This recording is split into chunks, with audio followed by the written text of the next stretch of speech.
Hello, this is Emily from Yesterday's Stash. Thanks for coming to my channel this afternoon. I'm going to be talking about what we can use for the inside of big, fluffy, shabby chic sort of flowers. And so I haven't done the flowers. I was going to use either a ribbon or just different things. And so these would be larger flowers that we're talking about, not flowers that might go on a journal page, although we could go with that. But for today, I think these types of flowers are too big.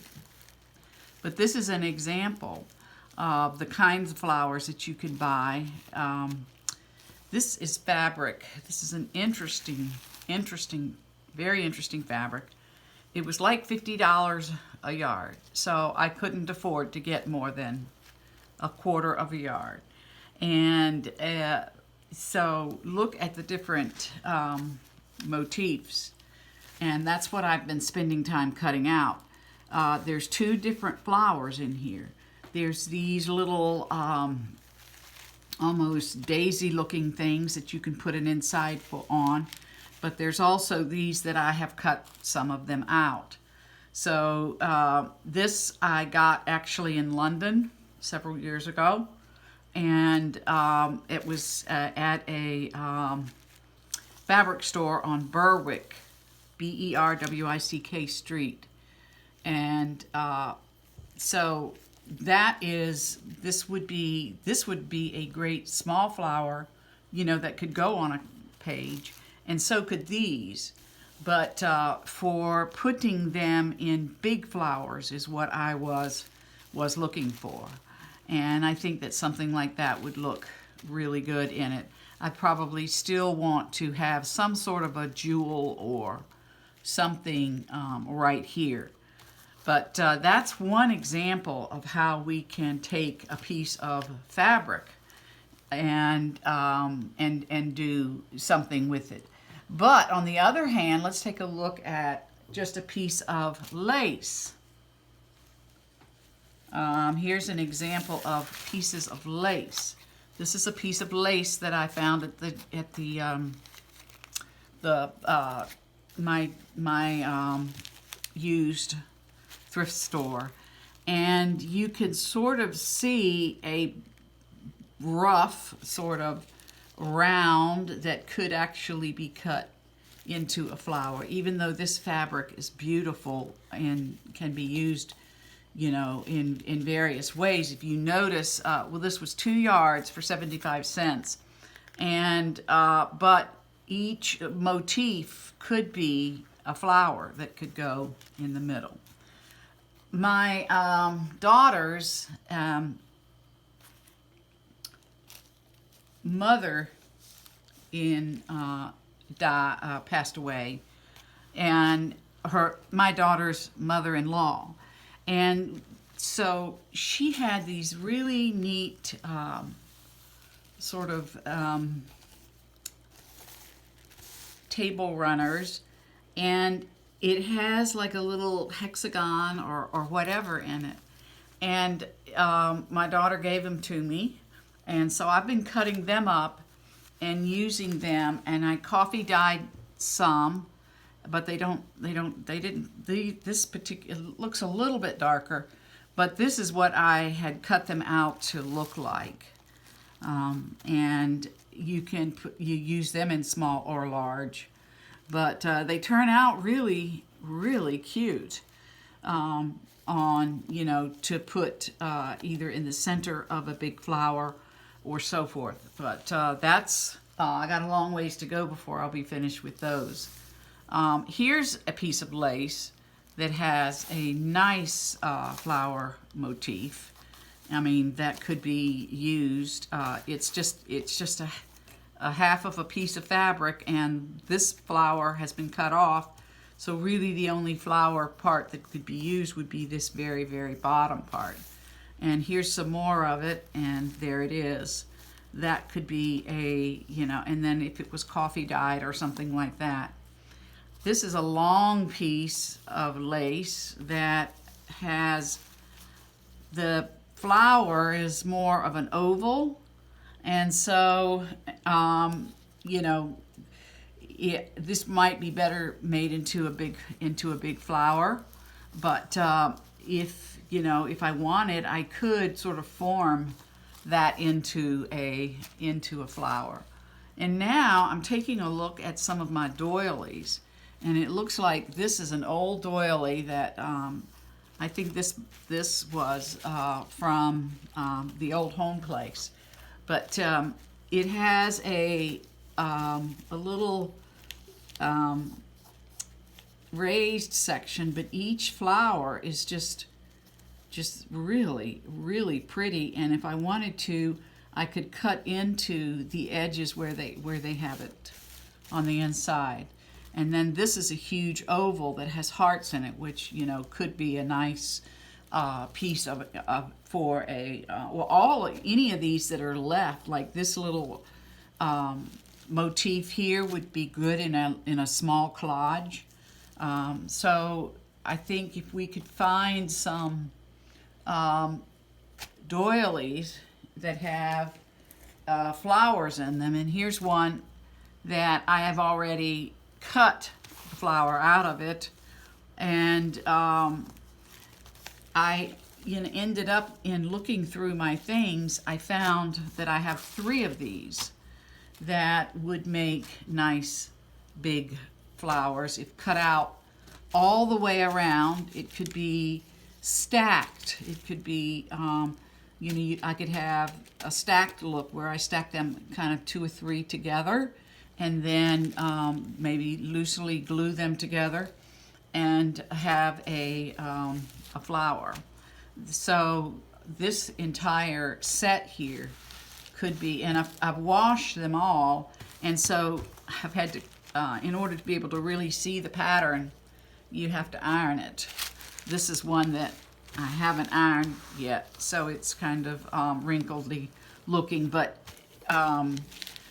these would really be pretty big flowers, little coasters or whatever, if you wanted to. And here is a beautiful doily, but it is so old that the fabric here is starting to rot through. But this could definitely be easy to cut into a flower. And you would just, basically what you do is you cut right where this joins together, and then you could see that you actually take the part where it joins together, and now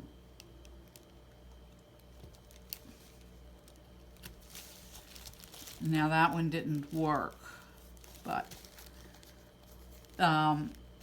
it shows how you can, it's easy to see what you're doing if you, I guess I have good enough light where you can see where it, and if you have better scissors, I've just got little kid scissors on my, in front of me right now.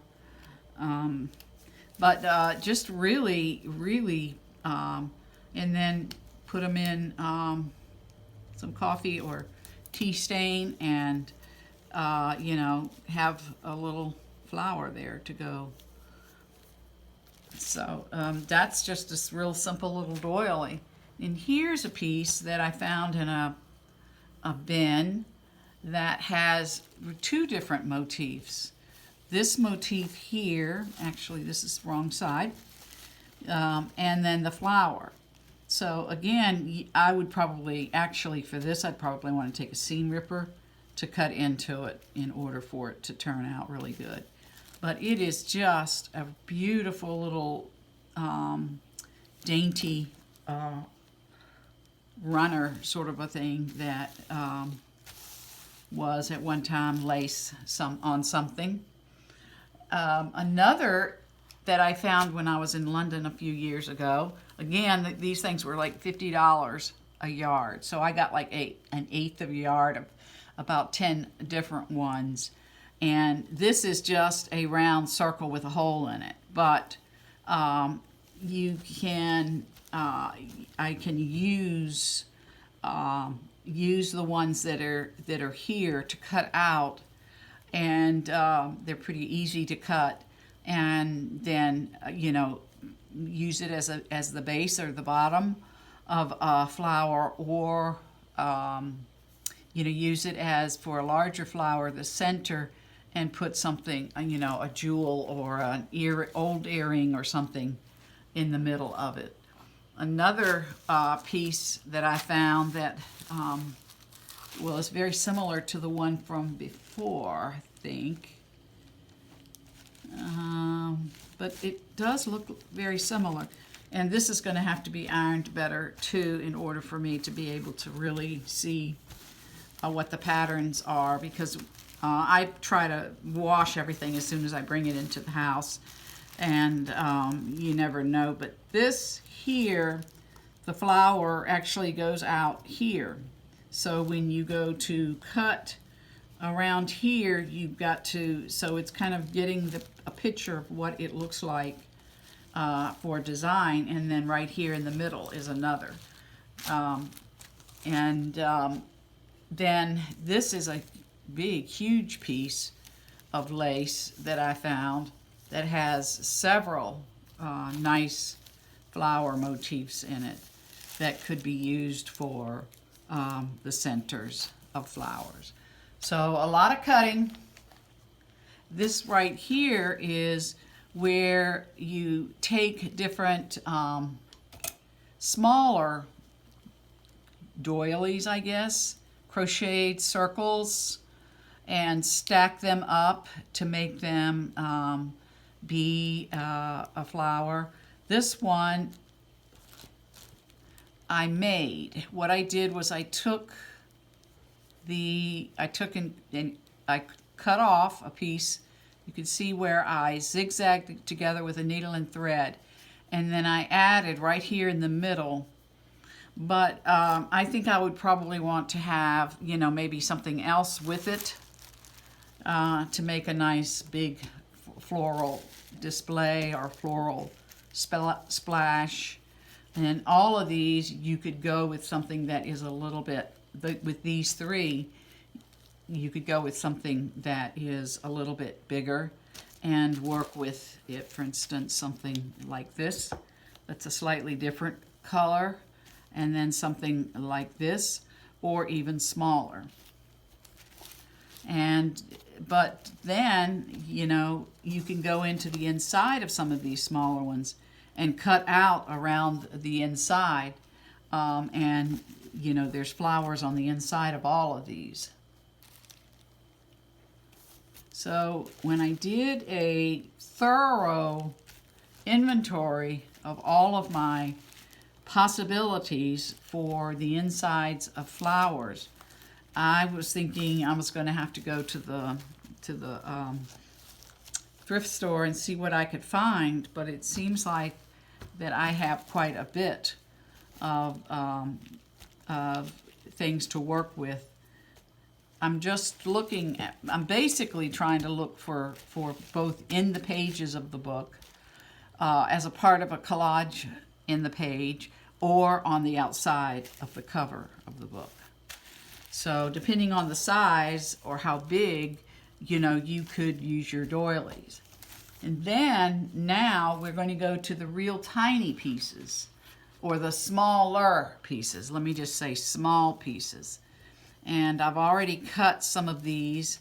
I wanted optimally to have them be in threes, and to have the pieces be in threes, so that I could have three flowers bunched together or grouped together. But I don't think I have enough of any one thing. This is two of these. This is two of these. This is slightly different than this one. So it's a possibility, but these are all what we would call small, or pretty small, to use for the centers of bigger flowers. Here is an example of a piece of lace that has a flower motif, but I found when I was cutting it that I can really only use every other flower because I cut it all the way to the edge here and the edge here, which is the edge of this, of this flower.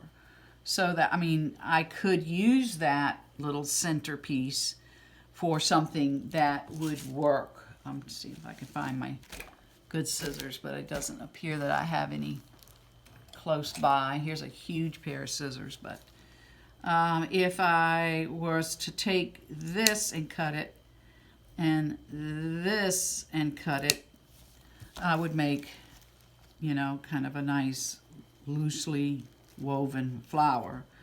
But the other part, what would be between the flowers, is going to be a real thin little, and it's coming apart when it's cut. So, it isn't really. It's the put the flower. So the only way I'm going to really be able to use this lace is either as a border, which is really pretty as a border, or if I did cut the flowers out, I could only use half of the flowers, and this is what it would look like. So the other place that I went, another time that I went back to the flower, to the fabric store, I found a piece of fabric that just had all of these little white with little not diamonds, little pearls, and so I did cut that entire piece of fabric up. Again, it's one of these pieces of fabric that was $50 a yard, and I only was able to. I got about 1/8 of a yard because I figured that for what I wanted to use it for, it would be. But these are beautiful for little sprays in a book. And then we've all seen some of these kinds of flowers that you can get, prima flowers, in different designs. And then burlap flowers that you can get in 2 different designs that work really well for really thin, small, little flower adornments. So there's a lot to do. There's a lot that can be done. There's if you can find a unique fabric that you only can get 1/8 of a yard of, that because it's very thick with adornment, and it would really make it does make, and I've used them before, it makes a nice little something to insert in the into an arrangement. So I'm in the process of getting ready to learn or teach myself how to make some of these large flowers with the bigger or smaller ones that can go in the pages, because there is just so much out there. There are beautiful flowers that can be made, and that can add so much character to a page. So we'll keep looking and seeing what we can come up with to add to what we already have. So if you have any questions, feel free to email me, or I'm happy to answer any questions. Feel free to subscribe to my channel, Yesterday's Stash, and we'll talk again soon. Thank you.